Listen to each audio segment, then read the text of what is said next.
Upward politics में आपका स्वागत है। स्टूडेंट्स, आज की क्लास में हम क्लासिफिकेशन ऑफ कम्युनिकेशन को देखने वाले हैं। हम जानते हैं कि काफी प्रकार से कम्युनिकेशन देखने को मिल जाता है हमको। जैसे पिछली क्लास में मैंने आपको बताया था, inter communication, intra communication, group communication, mass communication, classroom communication, upward communication, downward communication, horizontal communication.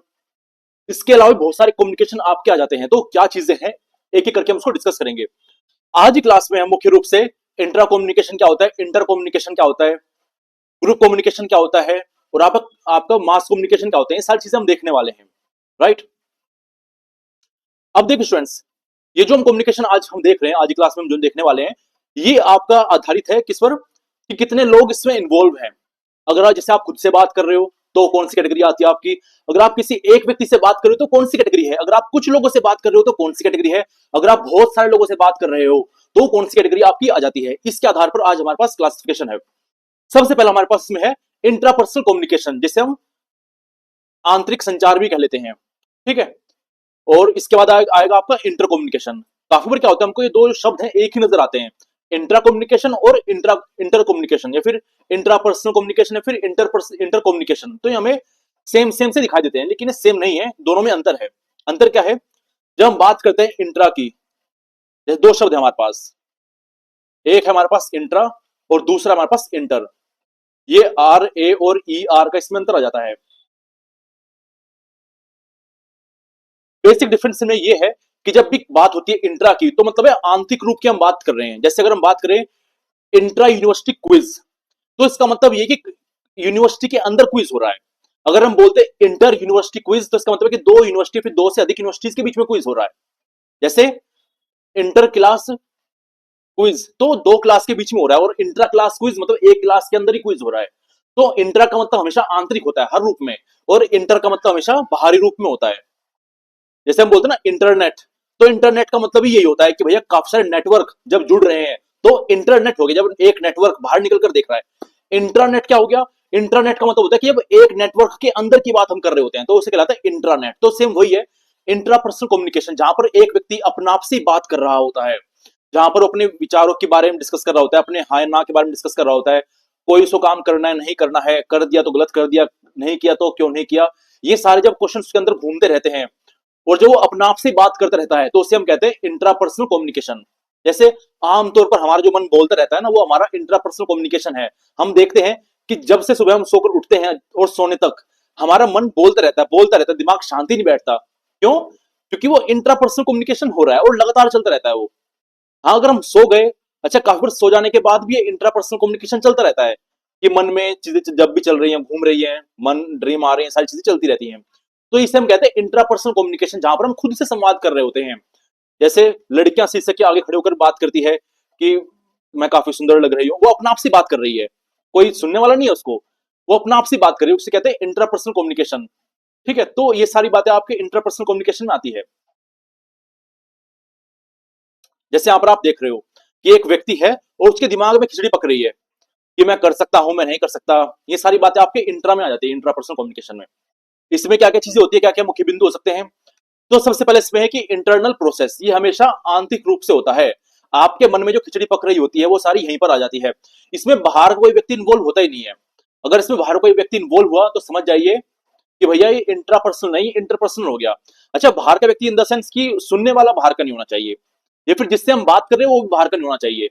हम शीशे के आगे खड़े होकर बतिया रहे हैं, वो हमारा इंट्रापर्सनल है, क्योंकि खुद से ही बात कर रहे हैं, मन में बातें कर रहे हैं किसी के बारे में, यार वो अच्छा लड़का था या फिर अच्छी लड़की थी या फिर नहीं था या नहीं थी, ये सारी बातें आपके मन में हो रही है। तो आंतरिक प्रक्रिया होती है। दूसरा किस किस रूप में होती है, तो हम खुद से बात कर रहे होते हैं सेल्फ टॉक के रूप में, विजुअलाइजेशन के रूप में, कि आप विजुअलाइज कर रहे होते हो, आप सोच रहे होते हो, कल्पना कर रहे होते हो। ठीक है। आप जब मेडिटेशन कर रहे हो, ओम ओम का ध्यान कर रहे हो, गहरी सांस ले रहे हो, छोड़ रहे हो, है ना। और आप कभी पर क्या करते हो कि बाहर भावनाओं का प्रकट करने से पहले आंतरिक रूप से उनको महसूस करते हो। वे सारी चीजें आपकी क्या चल रही है, वो आपकी इंट्रापर्सनल कम्युनिकेशन है, आंतरिक संचार संवाद आपका यहाँ पर हो रहा है। जैसे आप देखते हो गुस्सा आने से पहले मन में आप काफी एक प्रकार से चिढ़ जाते हो, तो वो सारी चीजें कहाँ हो रही है, मन में हो रही है, आपके शरीर में हो रही है, आप खुद से उन्हें देख रहे हो, खुद के लिए ही कर रहे हो। देन कॉन्शियस एंड अनकॉन्शियस, कि ये ऐसी हो सकती है जिसको हम जानते हैं, ये ऐसी हो सकती है जो हम नहीं जानते। जैसे दिन भर में अधिकतर समय जब मन बोलता रहता है तो हमारी इच्छा नहीं होती, ना हमें पता होता है कि हम क्या सोच रहे हैं, बस सोच रहे हैं, जो अंदर फिर खिचड़ी पक रही है वो सारी काफी बार क्या होता है हमारा उसमें रोल ही नहीं होता, या फिर हमारा कंट्रोल ही नहीं होता, तो उससे हम कहते हैं अनकॉन्शियस होना, जो कि अपना आप चल रही है, फिर हमने चला रखी है, किसी के बारे में हम डिस्कस कर रहे हैं मन में, या फिर किसी का ध्यान हमारे मन में खुद से आ गया, ये सब चीजें आ जाती है इसमें। अच्छा, इसका फायदा क्या है? इसका फायदा है निर्णय लेने में, डिसीजन मेकिंग, कि आप किसी चीज में उलझे हुए हो तो आपको निर्णय लेना है कि बस से जाना है, कार से जाना है, कार से जाएगा ये फायदा ये नुकसान है, बस से जाएगा ये फायदा ये नुकसान है। लेकिन ये सारी बातें आप मन में कर रहे हो, अपना खुद का मूल्यांकन कर रहे हो, क्या मेरे 40 में से 30 नंबर आए, क्या ये सही है, क्या इससे एग्जाम पास हो जाएगा, दूसरों के कितने आए होंगे, है ना, क्या ये सही है, ये सारी बातें। और जब अपने बारे में आप खुद से बात कर रहे हो, किसी भी रूप में कर रहे हो, आप अपना अपने आत्मविश्वास की बात कर रहे हो, हम काफी बार जब आप खुद से बात करते हैं, पॉजिटिविटी के साथ बात करते, तो हमारा आत्मविश्वास बढ़ता है, और अगर हम निगेटिवली बात करें तो हमारा आत्मविश्वास घटता है। तो ये सारी चीजें किसकी देन है? ये सारी चीजें देन है आंतरिक संवाद की, आंतरिक संचार की। तो वही इसका मुख्य रोल होता है आपका। देन नॉन वर्बल एलिमेंट, अधिकतर इसमें यही होता है, और अधिकतर क्या, ऑलमोस्ट हम कह लेते हैं इसमें ऐसा है कि नॉन वर्बल होता है, अमौखिक होता है। इसमें बोलने की आवश्यकता नहीं पड़ती, ना लिखने की आवश्यकता पड़ती है। हाँ, काफी बार हम करते हैं, जैसे हम काफी बार लिख कर चीजों को वो करते हैं कि लिख कर प्रॉब्लम सोल्व करते हैं खुद से, किसी को दिखाने के लिए नहीं, अपने लिए कर रहे हैं, बोलकर शीशे आगे खड़े होकर हम बोलते हैं, वो खुद को दिखाने के लिए है। लेकिन अधिकतर क्या होती है कि मन में खिचड़ी पकड़ी होती है, बोलना वगैरह नहीं होता, ये सारी चीजें मन में चल रही होती है। हाँ, लेकिन इसको आप फेशियल एक्सप्रेशन के माध्यम से, बॉडी लैंग्वेज के माध्यम से देख सकते हो, है ना। जैसे जो चीजें आपके मन में चल रही है, जैसे मान लीजिए अगर आप मन में गुस्सा आ रहा है, आप किसी गुस्से भरी बातों को डिस्कस कर रहे हो मन के अंदर, तो आपकी आंखों में गुस्सा लगी दिखेगा, आपकी बॉडी लैंग्वेज थोड़ी स्टिफ सी हो जाएगी। और किसी को याद कर करके आप किसी को याद कर करके आप मुस्कुरा रहे हो, तो उसकी याद से आप मुस्कुरा रहे हो, तो फेशियल एक्सप्रेशन के रूप में दिख जाएगा। आप ऐसे लहरों की तरह चलते रहोगे तो अलग ही दिख जाता है, भैया क्यों झूम रहे हो, क्यों? क्योंकि आंतरिक संवाद में कुछ और खिचड़ी पक रही है, किसी व्यक्ति से आज मुलाकात हुई और खिचड़ी पक रही है मन में। देन पर्सनल ग्रोथ, जब हम आंतरिक संवाद करते हैं ना स्टूडेंट्स, तो इसमें ऐसा नहीं होता बकवास ही होता है, ये एक प्रकार से हम लगातार अपने आप को मूल्यांकन करते रहते हैं, अपने बारे में बातें करते रहते हैं, अपनी जागरूकता बढ़ाने के लिए, है ना, इमोशनल इंटेलिजेंस पर काम करते हैं, तो सारी चीजें मन में अपना आप चलती रहती है कि क्या होना चाहिए था, क्या नहीं होना चाहिए था, क्या हुआ क्या नहीं होगा। और कंटिन्यूस नेचर की ये निरंतर प्रक्रिया चलती रहती है, कभी रुकती नहीं है, जैसे सुबह उठने से लेकर रात को सो जाने तक मन चलता रहेगा, रुकता ही नहीं है। तो ये सारी चीजें आपकी आंतरिक संचार में आ जाती है, राइट। ठीक है, आगे हम देख लेते हैं इसमें एग्जाम्पल, कि आप किसी इंटरव्यू में जाने वाले हो, और इंटरव्यू में जाने से पहले जो आप खुद से बातें करते हो कि मैं आंसर दे सकता हूं, मेरा इंटरव्यू सही जाएगा, मैं पढ़कर आया हूं, ये सारी बातें आपकी क्या है, सेल्फ टॉक है। देन मेंटली कोई आंसर आप प्रिपेयर कर रहे हो, स्टेज पर जाने से पहले आप क्या क्वेश्चन पूछना चाहते हो, आप मन में दोहराते हो, क्या आंसर देना चाहोगे आप मन में दोहराते हो। तो ये सारी चीजें क्या चल रही है, सारी चीजें आपके मन में चल रही है। देन आपने जो मिस्टेक करी उस पर चिंतन करना, खुद को मोटिवेट करते हो आप, है ना, अच्छी यादों को सोचकर आप स्माइल करते हो, और बेकार यादों को सोचकर आप दुखी होते हो। ये सारी चीजें कहां आती है आपकी, आंतरिक रूप से चलती रहती हैं, बाहर नहीं आती है। दूसरा स्टूडेंट आपका है इंटरपर्सनल कम्युनिकेशन, जिसे हम कहते हैं अंतर व्यक्ति। वो आंतरिक था, ये अंतर व्यक्ति है, जहां पर क्या है कि हम दो व्यक्तियों के बीच की बात कर रहे हैं, जहां पर अब जो संवाद हो रहा है, जो संचार हो रहा है, जो कम्युनिकेशन हो रहा है, दो या दो से अधिक व्यक्तियों के बीच में हो रहा है। और ऐसे में क्या होता है कि मैसेज हमेशा या तो मौखिक रूप से होगा या फिर अमौखिक रूप से होगा, ठीक है। मतलब इसमें अब मौखिक भी आ जाएगा, लिखित और अलिखित दोनों आ जाएंगे, कि आप बोलकर बता रहे हो, लिख कर बता रहे हो, ये भी आपका आ जाएगा। जबकि इंट्रापर्सनल में अधिकतर ये था कि आप लिख बोलकर नहीं बता रहे हो अपने आप को, आप बस मन में सोच रहे हो। लेकिन यहाँ पर क्या कि वर्बल नॉन वर्बल दोनों आ जाएंगे, ठीक है। वर्बल नॉन वर्बल क्या, कि आप फेशियल एक्सप्रेशन से बता रहे हो, आप हैंड गेस्टर से बता रहे हो, आप बॉडी मूवमेंट से बता रहे हो, आप सिंबल साइन से बता रहे हो, आप बोलकर लिख कर बता रहे हो। तो कैसे भी आप यहाँ पर संचार संवाद करते हो, जैसे आप यहाँ पर देख पा रहे हो, पहले वाली आपको इमेज दिखा रही है, ये इंट्रा पर्सनल कम्युनिकेशन, जहां पर आप खुद से बात कर रहे हो। लेकिन दूसरे वाले में देख रहे हो कि आप दो लड़कियां बातें कर रही हैं, शायद ये, है ना, किसी प्रकार से बातें कर सकती हैं, तो आपका इंटरपर्सनल कम्युनिकेशन में आ जाता है। इसके की पॉइंट्स क्या है, तो इसके इसमें क्या होता है कि कभी भी अकेला व्यक्ति नहीं होता, दो या दो से अधिक व्यक्ति इसमें इन्वॉल्व होते ही हैं। और ये डायरेक्ट भी होता है, इंडायरेक्ट भी होता है। डायरेक्ट मतलब क्या, फेस टू फेस हो, इंडायरेक्ट का मतलब है कि आप कॉल पर मैसेज पर बात कर रहे हो, ये भी तो एक प्रकार से कम्युनिकेशन ही तो है। वर्बल नॉन वर्बल दोनों, मतलब लिखकर बोलकर तो ठीक है, लेकिन बोलने में भी किस प्रकार से आप बोल रहे हो, खुशी से बोल रहे हो, दुख से बोल रहे हो, गुस्से से बोल रहे हो, सारी चीजें आपके आ जाती है, आपकी टोन क्या, आपका एक्सप्रेशन क्या है, आपकी बॉडी लैंग्वेज क्या है, आपका तरीका क्या है, आपकी स्पीड क्या है, सब चीजें बताती है कि आप कहना क्या चाहते हो और किस प्रकार से कहना चाहते हो, ठीक है। आपके वर्ड्स, टोन, गेस्चर, एक्सप्रेशन सब चीज आती है। और ये हमेशा क्या होता है कि इंटरेक्टिव वे में काम करता है, जैसे दो व्यक्ति से अधिक बात कर रहे हैं, कुछ संवाद संचार कर रहे हैं, तो हमेशा फीडबैक चलता ही रहेगा, तो टू वे हो जाता है अपना आप में। देन कंटेक्स्ट सेंसिटिव, कि भैया कभी भी जो हम दूसरे संवाद करते हैं ना, संचार करते हैं, बातें करते हैं, कम्युनिकेशन करते हैं, वो कभी भी क्या होता है कि रैंडमली नहीं होता, किसी ना किसी संदर्भ पर आधारित होता है, प्रसंग पर आधारित होता है। ठीक है, कि वो मेरा मित्र है तो आप मित्र से अलग प्रकार से बात करते हो, आप टीचर से अलग प्रकार से बात कर रहे हो, आपके क्षेत्र का कोई व्यक्ति उससे आप अलग प्रकार से बात कर रहे हो। तो कंटेक्स्ट आधारित होता है, बात किस मुद्दे पर हो रही है उस पर भी आधारित होता है। और अधिकतर इसी प्रकार के कम्युनिकेशन को, इंटरपर्सनल कम्युनिकेशन को इस्तेमाल में आते हैं हम संबंधों को बनाने के लिए, है ना, दोस्तों से दोस्त बनाने के लिए, मित्र बनाने के लिए, अपने टीचर से बात करने के लिए, या फिर मार्केट में आप जाते हो, कहीं पर भी आप जाते हो, ये सारी चीजें आपकी वहीं पर काम आती हैं। गोल ओरिएंटेड, मन में जो खिचड़ी पक रही है शायद से कोई गोल ना हो, बस चलती जा रही है, क्यों रैंडमली है, ऑटोमेटिक भी चलता रहता है, लेकिन यहाँ पर कभी भी जब हम बात कर रहे हो वो कभी भी रैंडमली नहीं होती, गोल ओरिएंटेड होती है, कोई ना कोई हमारा उद्देश्य उसमें होती है, जानकारी का आदान प्रदान करना, किसी समस्या का निवारण करना, अपनी भावनाओं को प्रकटन करना, सारी चीजें इसमें आ सकती हैं। इसमें फॉर्मल इनफॉर्मल दोनों हो सकते हैं। फॉर्मल मतलब जैसे आपका क्या होता है कि फॉर्मल इनफॉर्मल में अंतर ही होता है कि फॉर्मल क्या होता है, एक प्रकार से औपचारिकताएं, जैसे राज्यसभा में आप बैठे हुए हो, किसी इंटरव्यू में आप बैठे हो, क्लासरूम में आप बैठे हो, तो अक्सर क्या होती है, औपचारिकता होती है कि हमें वो निभानी होती है। लेकिन इनफॉर्मल क्या है कि जहां पर आप खुल जाते हो कि अरे भाई तू तो मेरा दोस्त है, तू तो मेरा यार है ना, तुझसे क्या घबराना, तुझसे क्या डरना, तो सारी इनफॉर्मल में आती है कि आप बहुत दोस्तों के साथ चैटिंग कर रहे हो, फैमिली के साथ बैठे हुए हो। लेकिन फॉर्मेलिटी आप दिखाते हो रिश्तेदारों के आगे, फॉर्मेलिटी आप दिखाते हो इंटरव्यू बोर्ड में, फॉर्मेलिटी आप दिखाते हो क्लासरूम में, टीचर्स के आगे। ठीक है, तो ये फॉर्मल इनफॉर्मल में अंतर होता है। जैसे आपकी ड्रेस होती है ना, फॉर्मल ड्रेस मतलब जो कॉलेज स्कूल में आने के लिए है, इनफॉर्मल जो घर में बैठे हो आप पहनकर। एग्जाम्पल, टीचर आपको कोई लेसन पढ़ा रही, तो ऑब्वियसली वो अपना आप तो पढ़ नहीं रही है, मतलब अपने मन में तो पढ़ नहीं रही, दूसरों को पढ़ा रही, तो ऑब्वियसली आपका इंटरपर्सनल हो जाएगा। दोस्तों के साथ ट्रिप प्लान कर रहे हो भी आपका इंटरपर्सनल हो जाएगा। डॉक्टर किसी बीमारी के बारे में आपसे डिस्कस कर रहा है, मैनेजर इंस्ट्रक्शन दे रहा है एम्प्लॉय को, वीडियो कॉल कर रखी है आपने अपने दोस्तों कलीग्स के साथ, तो ये सारा इंटरपर्सनल कम्युनिकेशन में आपका आ जाता है। देन स्टूडेंट्स आगे आपका आएगा सामूहिक संचार, ग्रुप कम्युनिकेशन। अब देखो धीरे धीरे आप देखते जाओगे कि धीरे धीरे नंबर ऑफ पीपल बढ़ते जा रहे हैं। जहां पर इंट्रापर्सनल में था कि एक ही व्यक्ति अपना आप में बात कर रहा है, इंटरपर्सनल में था कि एक व्यक्ति अपना आप से बाहर निकलकर दो से अधिक व्यक्ति के साथ बात कर रहा है।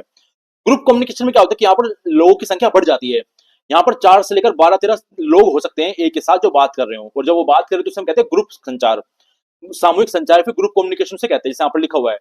A group communication is refers to the process of exchanging ideas, क्या विचारों का आदान प्रदान करना, जानकारी का आदान प्रदान करना, मैसेज का आदान प्रदान करना एक ग्रुप में। ठीक है, और आमतौर पर क्या होता है कि इस ग्रुप में कोई ना कोई उद्देश्य होता है, रैंडमली नहीं होते हैं, कि कोई ना कोई उद्देश्य तो इनका होता ही है ना, अपनी फ्रेंडशिप को दिखाना, भावनात्मक प्रकटीकरण करना, जानकारी का आदान प्रदान करना, कोई इंस्ट्रक्शन देना, सारी चीजें आपके जाती हैं ग्रुप में। हाँ, इसमें और इंटरपर्सनल कम्युनिकेशन में अगर आप पूछो सर अंतर क्या है, तो देखो इंटरपर्सनल में क्या होता है कि 2 से लेकर 4-5 मेंबर तक हो सकते हैं, लेकिन ग्रुप कम्युनिकेशन में आपको होता है कि 12-13 मेंबर आपको देखने को मिल जाएंगे वहां पर। जैसे आप यहाँ पर देख पा रहे हो, यहाँ पर कितने लोग बैठे हैं, यहाँ पर 7 लोग बैठे हुए हैं, तो 7 लोग जो बैठे हैं ग्रुप में बैठे हुए हैं, और आपस में ये इससे बात कर रहा है, ये इससे बात कर रहा है, ये इससे, तो इस प्रकार से खिचड़ी पक रही है इनकी। ऐसा नहीं है कि केवल ये दोनों बैठे हुए हैं और कोई है नहीं, ये दोनों आपस में बातें कर रहे हो, क्योंकि सब आपस में बातें कर रहे हैं यहाँ पर, तो ये आपको ग्रुप कम्युनिकेशन कहलाता है।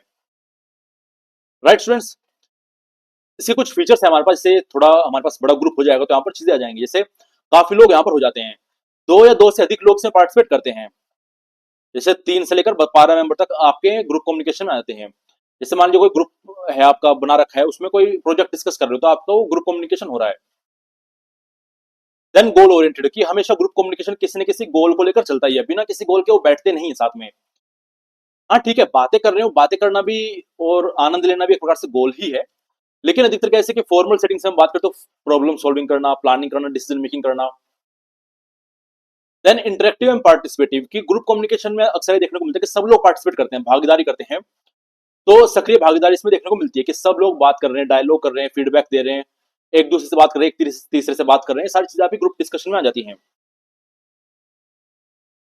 देन स्ट्रक्चर्ड और अनस्ट्रक्चर्ड, ये फॉर्मल भी हो सकता है, जैसे आप क्लास में बैठे हो, इंटरव्यू में बैठे हो, फिर आप किसी मीटिंग में बैठे हो, आपको फॉर्मल ग्रुप कम्युनिकेशन हो गया। लेकिन अगर फैमिली में बैठे हुए तो फैमिली में आपका वो इनफॉर्मल ग्रुप कम्युनिकेशन हो गया, तो वो इनफॉर्मल हो जाता है आपका। Right, then verbal non verbal, verbal में क्या है कि आप इस्तेमाल कर रहे हो, वर्बल नॉन वर्बल में क्या आप इस्तेमाल कर रहे हो एक प्रकार शब्दों का रिटर्न फॉर्म में। नॉन वर्बल में क्या आप शब्दों का इस्तेमाल नहीं कर रहे हो, लिखित रूप में इस्तेमाल नहीं कर रहे हो, आप कर रहे हो साइन लैंग्वेज का इस्तेमाल, एक्सप्रेशन का इस्तेमाल, बॉडी लैंग्वेज का इस्तेमाल, ये भी तो होता है। और ग्रुप कम्युनिकेशन को काफी सारी चीजें प्रभावित करती हैं, जैसे कि भैया एक प्रकार से किस प्रकार के डिस्कशन वहां पर हो रही है, किस प्रकार के मेंबर हैं।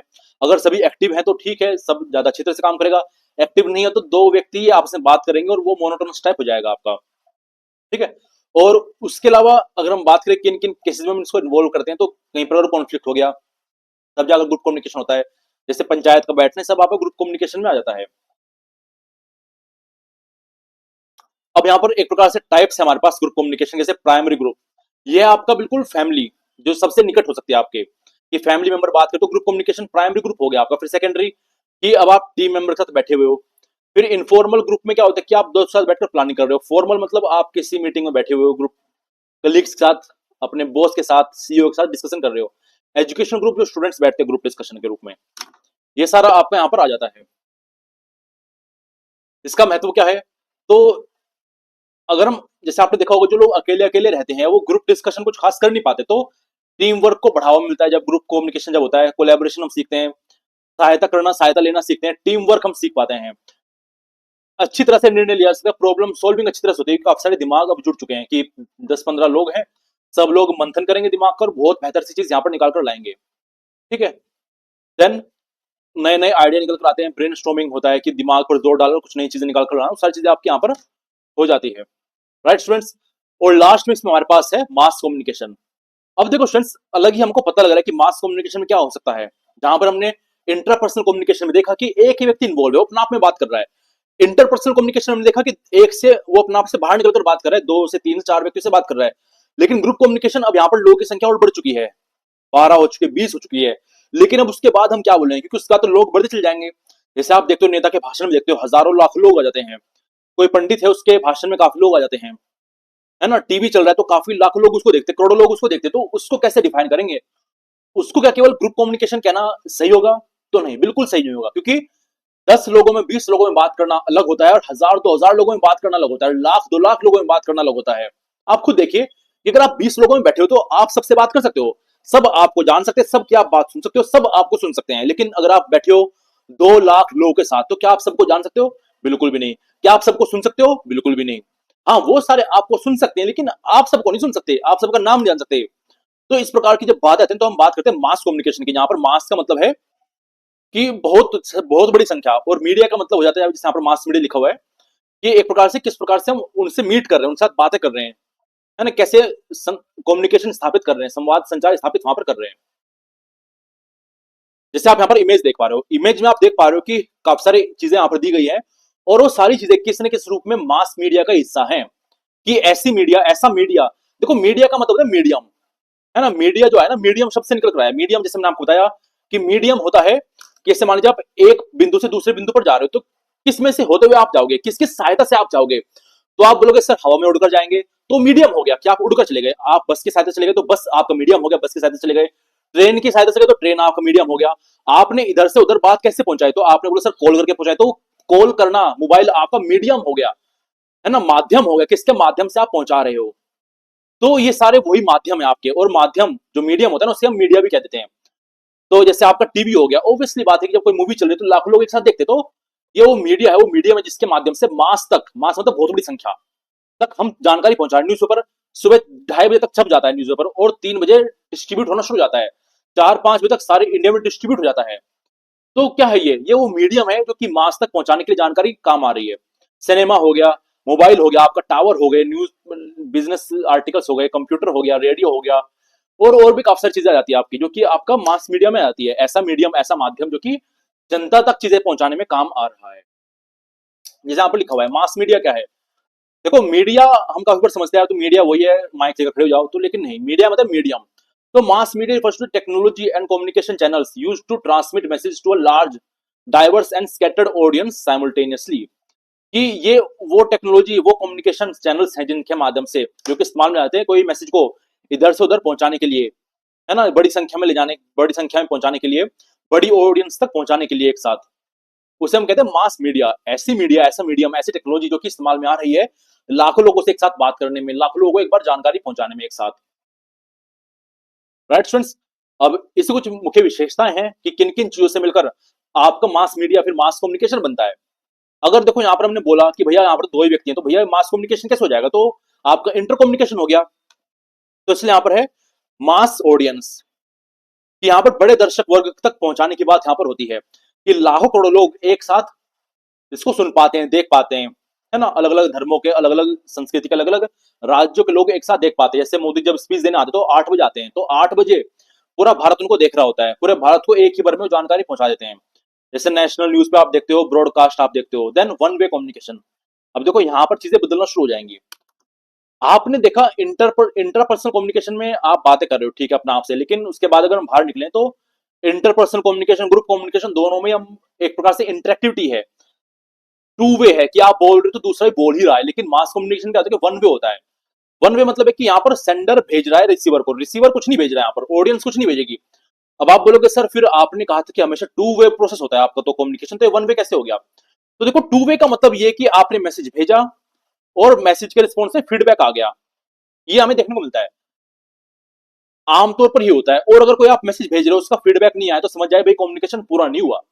तो वन वे क्यों लिखा है वहां पर? वन वे इसलिए लिखा हुआ है कि एक्टिवली कौन पार्टिसिपेट कर रहा है, एक तरफा न्यूज चैनल ही पार्टिसिपेट कर रहे हैं, टीवी में जो है वही पार्टिसिपेट कर रहे हैं, बाकी तो सक्रिय रूप में है, निष्क्रिय रूप में चीजों को देख रहे हैं। जैसे टीवी चैनल है, यहाँ पर किसी ने न्यूज पढ़ी है, अब न्यूज पढ़ी है, यहाँ पर आ गई न्यूज, आपने सुन ली, अब इसको फीडबैक कैसे मिलेगा? तो ये तो कुछ बोलने वाला है नहीं, तो ये बोलेगा भी नहीं, लेकिन फीडबैक इसको ऐसे मिलेगा कि ये अगर इसके चैनल को रेगुलरली देख रहा है तो समझ जाए कि भाई इसकी टीआरपी बढ़ रही है।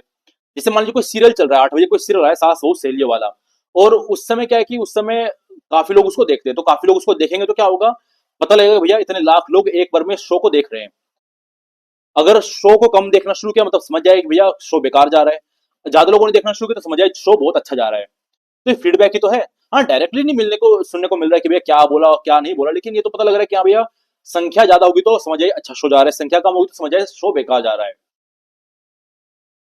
राइट स्टूडेंट, जैसे हम बात करते हैं न्यूज़पेपर की, न्यूज़पेपर में क्या कि न्यूज़पेपर आपको बोलता है, आप न्यूज़पेपर कुछ नहीं बोलते हो, आप बस सुनते हो, लेकिन आपका डेली न्यूज़पेपर लेना, Dainik Bhaskar, times of India लेना, ये बताता है न्यूज़पेपर वाली कंपनी को कि भैया न्यूज़पेपर लगातार बिक रहे हैं इसलिए बेचो जाओ, है ना, बेचते रहो, और बिकेंगे तो खरीद रहे हैं लोग। लेकिन अगर अगले दिन से न्यूज़पेपर की डिमांड काफी कम होगी तो समझ जाए कि भैया अच्छा नहीं छाप रहे हो आप कुछ। देन इम्पर्सनल, इम्पर्सनल का मतलब है कि आप क्या हो कि आप उससे परिचित नहीं हो। पर्सनल का मतलब कि आपसे परिचित हो, आपसे परिचित, लेकिन इम्पर्सनल की आप उससे ना परिचित हो ना वो आपसे परिचित है। सेंडर को तो एक प्रकार से पर्सनली ऑडियंस नहीं जानती ना, ऑडियंस को सेंडर जानता है, बस उनको ये पता है कि हाँ लोग देख रहे हैं, लोग क्या समस्या वो नहीं पता इनको। तो इंटरपर्सनल कम्युनिकेशन तो ये इस प्रकार से हो जाता है कि जहां पे इंटरपर्सनल कम्युनिकेशन में मैं दूसरे को जान रहा होता हूँ, दूसरा मुझे जान रहा होता है, ग्रुप कम्युनिकेशन में भी है। लेकिन मास कम्युनिकेशन क्या होता है, ये इम्पर्सनल होता है कि कोई किसी को पर्सनली नहीं जानता, बस वो कह रहा है तो हम सुन रहे हैं, हम सुन रहे हैं तो वो कहता जा रहा है। देन रैपिड डिसेमिनेशन, मतलब कि काफी तेजी से इसका प्रचार प्रसार होता है कि टीवी पर कोई आया, न्यूज आई तो सबको पता लग जाएगी, और में न्यूज पेपर कोई छपा तो पूरे देश को पता लग जाएगा। तो ये क्या है कि आपका काफी जल्दी फैलता है। यूज ऑफ टेक्नोलॉजी, किसमें हमेशा टेक्नोलॉजी का इस्तेमाल होता ही है, ऐसा कभी नहीं होगा कि इसमें टेक्नोलॉजी का इस्तेमाल नहीं होगा। अब आप बोलोगे सर क्यों नहीं होगा, तो ऐसा इसलिए नहीं होगी कि देखो लाखों करोड़ों लोगों से आप एक बार में बात कैसे कर पाओगे। आप बोलोगे सर नेता करते तो हैं, तो आप खुद सोच कर देखिए, यहाँ पर लाखों करोड़ों लोग खड़े हुए हैं और नेता के पास माइक ही नहीं है, मतलब टेक्नोलॉजी नहीं है, तो क्या वो बोल पाएगा? इतनी गला फाड़ के सबको सुनाई दे जाए, बिल्कुल भी नहीं सुनाई देगा। तो इसलिए क्या है कि बिना टेक्नोलॉजी के मास कम्युनिकेशन संभव ही नहीं है। न्यूज चैनल कितना ही बोलते फिर, अगर इंटरनेट ही नहीं है, टीवी नहीं है किसी घर में, तो कैसे पहुंचाएंगे अपनी बातों को? वो बिल्कुल नहीं पहुंचा पाएंगे। तो प्रिंटिंग प्रेस आई, रेडियो टावर आए, सैटेलाइट आए, इंटरनेट आया, इन सब के माध्यम से धीरे धीरे चीज बदली और मास कम्युनिकेशन की संभावनाएं बढ़नी शुरू हो गई। Then agenda setting, standardize content, ठीक है, ये सारी चीजें भी यहाँ पर आ जाती है आपकी। अब एक इवोल्यूशन के रूप में हम यहाँ पर देखने वाले हैं कि क्या क्या चीजें किस किस प्रकार से मास मीडिया में आई थी आपकी। तो जैसे आप सबसे पहले यहाँ पर देख पा रहे हो, मैं थोड़ा स्क्रीन को बड़ा कर देता हूँ।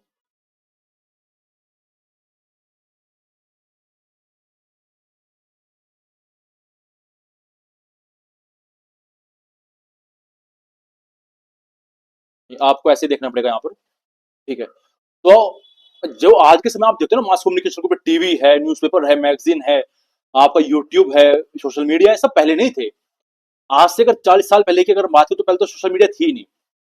तो लेकिन मास कम्युनिकेशन कैसे संभव हुआ करता था? तो अब आपकी बात यहाँ पर शुरू होती है। हालांकि देखो 600 सीई भी यहाँ पर लिखा हुआ है। धीरे धीरे एक प्रकार से हमने क्या किया, हमने तो नहीं किया, तो यूरोप में सारी चीजें चल रही थी।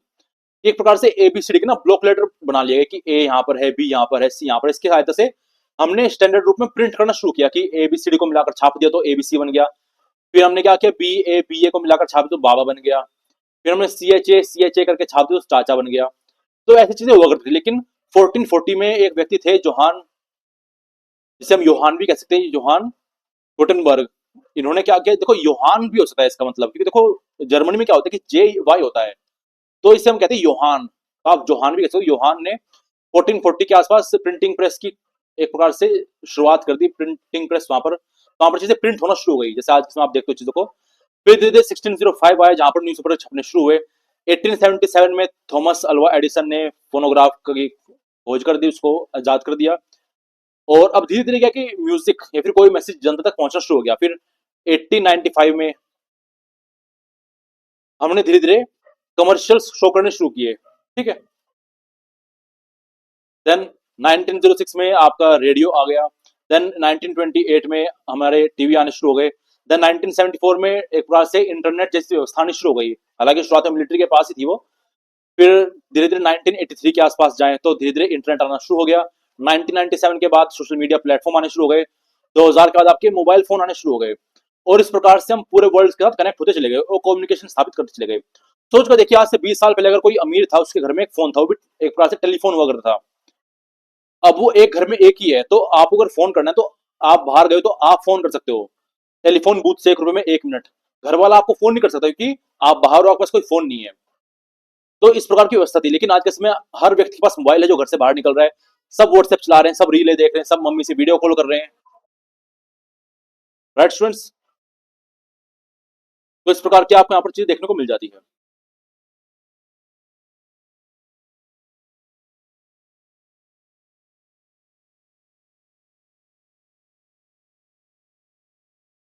अब यहाँ पर आगे हम देखने वाले किस प्रकार से इवोल्यूशन इसका होता है, थोड़ा जानकारी के साथ देखेंगे उसको। पहले तो हमने एक इमेज के रूप में देख लिया उसको। तो सबसे पहले हम बात करें तो प्री प्रिंटिंग एरा की, जब प्रिंटिंग एज आपकी शुरू नहीं थी, प्रिंटिंग प्रेस आपकी आनी शुरू नहीं थी, उस समय क्या था, ओरल कम्युनिकेशन। जैसे आपने तो काफी सारे धारावाहिक में देखा होगा, पुराने धारावाहिक में, पुराने सीरियल्स में, जहां पर प्राचीन कहानी सुनाते, तो वहां पर क्या होता है कि राजा अगर उसको जनता को, नागरिकों को जानकारी देनी तो कैसे करता था कि चौराहे पर जाकर सैनिकों से ढोल बजवाता था और वो बोलते सुनो सुनो सुनो नगरवासी सुनो, है ना, आज से कर 2 गुना कर दिया जाता है, आज से ये हो जाएगा वो हो जाएगा। तो ये क्या है कि थोड़ी थोड़ी दूरी पर जाकर लोग बोलते थे कि सुनो सुनो सुनो राज आदेश आया है, इस प्रकार से। तो ये तरीका था पहले जनता तक जानकारी पहुंचाने का। 1500 से पहले सारी चीजें चल रही थी। देन आपका प्रिंटिंग प्रेस आ गई, योहान ने इनको इन्वेंट किया। और उसके बाद क्या हुआ कि मास स्केल पर आपकी बुक छपना होगी। वरना पहले क्या था कि पहले मान लीजिए आपने कोई बुक लिखी है, मान लीजिए प्लेटो ने बुक लिखी है द रिपब्लिक, सॉरी प्लेटो ने बुक लिखी द रिपब्लिक। तो अब प्लेटो को अगर 100 लोगों को ये बुक देनी है ना, तो 100 बार उसको लिखना पड़ेगा। या तो प्लेटो लिखेगा, फिर प्लेटो कोई मित्र लिखेगा, फिर प्लेटो कोई शिष्य लिखेगा जो अच्छे राइटिंग लिखता हो, उसको 100 बार ये बुक लिखनी पड़ेगी, तब जाकर 100 बुक बनेगी। लेकिन आज के समय क्या कि 1500 के बाद हमने देखा कि प्रिंटिंग प्रेस आ गई और कोई भी बुक मास स्केल पर प्रिंट होना शुरू हो गई, कि मतलब एक बुक है उसको हम 1000 बुक बना सकते हैं प्रिंट कर करके। फिर आपका रिकॉर्डिंग फोनोग्राफ आ गया। देन सिनेमा फिल्म आते चले गए, रेडियो ब्रॉडकास्टिंग आते चले गए, टेलीविजन आ गए, इंटरनेट आ गया, है ना। इसके सारे समय अब यहाँ पर लिखे, मोबाइल कम्युनिकेशन आ गए। और आज के समय आप सोशल मीडिया स्ट्रीमिंग प्लेटफॉर्म्स आप देखते हो जो कि 24 घंटे चलते रहते हैं। फेसबुक पर, यूट्यूब पर, इंस्टाग्राम पर, ट्विटर पर स्ट्रीमिंग चलती रहती है, जो कि आप देख पाते हो काफी आसानी से। तो इस प्रकार से हम इवोल्यूशन के रूप में इसको जानते हैं, इसको समझते हैं। जैसे आपके सामने हिंदी में भी आपको देखने को चीजें मिल रही है। आगे इसमें हमारे पास स्टूडेंट्स है टाइप्स ऑफ मास मीडिया, कितने प्रकार की मास मीडिया आपकी हो सकती है। काफी आसान है, इसको हम देख लेते हैं। तो सबसे पहले आपका है प्रिंट मीडिया। प्रिंट मीडिया का मतलब है कि जो प्रिंटिंग रूप में आपको देखने को मिलते हैं, जैसे आपके न्यूज़पेपर हो गए, मैगजीन हो गई, जर्नल्स हो गए, बुक्स हो गया, ये सब आपकी क्या है कि प्रिंट में आपको देखने को मिलती है, छपाई के रूप में आपको देखने को मिल जाती है, जो कि सब लोग पढ़ पाते हैं। कि मैगजीन आ गई, स्टोर से आकर आप ले आए, सुबह सुबह अखबार वाला आ गया, है ना, बुक स्टोर से बुक जाकर लेकर आ गए, तो आपको क्या है कि प्रिंट मीडिया कहलाती है। देन इलेक्ट्रॉनिक मीडिया, जो कि आपको रेडियो के माध्यम से, टेलीविजन के माध्यम से, मोबाइल के माध्यम से देखने को मिल जाती है, जहां पर ऑडियो होती है, वीडियो भी होती है, ब्रॉडकास्टिंग हो गया, यूट्यूब हो गया, सब आपके इलेक्ट्रॉनिक मीडिया में आ जाती है। देन डिजिटल और न्यू मीडिया, आप देखो डिजिटल न्यू मीडिया में सोशल मीडिया आ जाता है, आपका इंटरनेट आ जाता है ना, Facebook, Twitter, YouTube. Digital media और आपका जो इलेक्ट्रॉनिक मीडिया, उसमें अंतर ये होता है कि इलेक्ट्रॉनिक मीडिया क्या होता है कि अक्सर हमें देखने को मिलता है कि वो एक प्रकार से आपका लाइव नहीं होती, काफी बार वो रिकॉर्डेड चीजें होती है। लेकिन जब हम बात करते हैं डिजिटली या फिर न्यू मीडिया की, तो इसमें अधिकतर हम बात करते हैं स्ट्रीमिंग प्लेटफॉर्म्स की, जहां पर चीजें स्ट्रीमिंग होकर हमारे पास आ रही है, इंटरेक्टिव रूप में मिल रही है। जैसे टीवी रेडियो हो गया, यहाँ पर एक तरफा होता है कि रेडियो वाले ने कोई गाना चलाया, कुछ बोला, हम सुन रहे हैं। टेलीविजन में भी है, लेकिन डिजिटल में इंटरेक्टिव होता है कि अगर आप किसी यूट्यूबर से बात कर रहे हो तो वो भी आपसे बात कर रहा है। हमारी जो क्लास चल रही है अभी, आप मुझसे बात कर रहे हो, मैं आपसे बात कर रहा हूँ। देन आपका आउटडोर या फिर ट्रेडिशनल मीडिया, जो कि billboard, poster, public announcement, cinema के माध्यम से होती है। इसके क्या कार्य होते हैं? तो देखो, सबसे पहला कार्य मास मीडिया का ही होता है, जानकारी का प्रसारण करना। न्यूज हो सकती है, कोई अलर्ट हो गया, भूकंप वगैरह का, कोई वेदर अपडेट हो गई, सबका जानकारी का प्रसारण करना, इस सबसे पहले इसका मुख्य उद्देश्य होता है। दूसरा, एजुकेट करना, वो ये कि हाँ भाई अवेयरनेस देना, एजुकेशन प्रोवाइड करना, स्कूल कॉलेजेस में डॉक्यूमेंट्री के माध्यम से, कैंपेनिंग के माध्यम से, कोई एजुकेशन प्रोग्राम के माध्यम से। देन एंटरटेनमेंट, क्यों मूवीज देखते हो आप, म्यूजिक शो वगैरह देखते हो, सब एंटरटेनमेंट होता है। कैसे? मास कम्युनिकेशन के माध्यम से।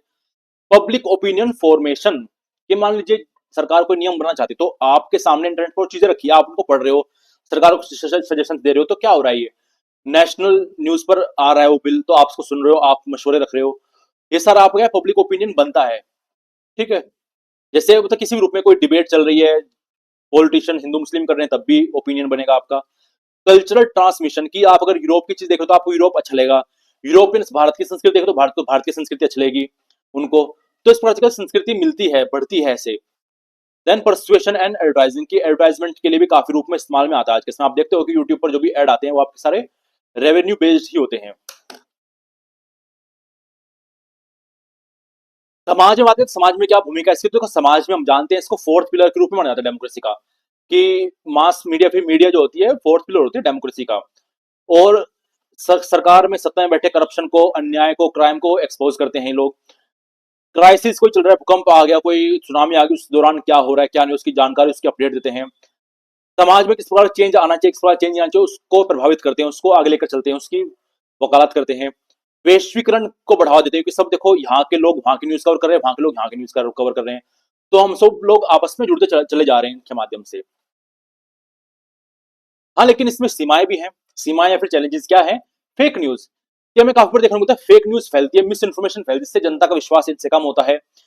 जैसे जब पिछले साल हमने पाकिस्तान पर हमला किया, तो ऐसी ऐसी न्यूज आई कि भैया पाकिस्तान में घुस गया इंडिया, पाकिस्तान खत्म हो गया, पाकिस्तान पर कब्जा कर लिया भारत ने, जो कि फेक न्यूज है। देन जो मीडिया वाले होते हैं काफी बार एक पक्ष की तरफ झुके हुए होते हैं, जिसके कारण फिर गड़बड़ हो जाती है चीजें, लोगों को मनोवैज्ञानिक रूप से बहलाना फुसलाना कर पाते काफी आसानी से। ओवर कमर्शलाइजेशन, की भर भरकर पैसे दे देकर एडवर्टीजमेंट करवाया जाता है, जिससे क्या होता है, जनता का ओपिनियन बदल रहे हैं, जनता को सम्मोहित करते जा रहे हैं। आपकी जो प्राइवेसी है, निजता है, उसका हनन होता जा रहा है यहाँ पर। डिजिटल डिवाइड ही, काफी लोग जो है भारत में काफी अमीर हैं, टेक्नोलॉजी को अफोर्ड कर पाते, लेकिन काफी लोग काफी गरीब होते हैं जो कि टेक्नोलॉजी को अफोर्ड नहीं कर पाते। ऐसे क्या है कि भारत में डिजिटल डिवाइड आता चला जा रहा है, कि जैसे होता है ना कि भारत में दो चीजें, एक तो इंडिया, एक भारत है, भारत वो जो गरीब है, इंडिया वो जो अमीर है। तो वैसे ही मास कम्युनिकेशन के फील्ड में ये डिजिटल डिवाइड हमें देखने को मिलता चला जा रहा है। एग्जाम्पल स्टूडेंट्स मैंने आपको बता दिया है, printing media, electronic media, digital media और आउटडोर मीडिया। आगे स्टूडेंट्स हमारे पास कुछ की टर्मिनोलॉजीज रहने वाली है, जो कि मीडिया के रिगार्डिंग है, जिसको हम कल क्लास में देखने वाले हैं।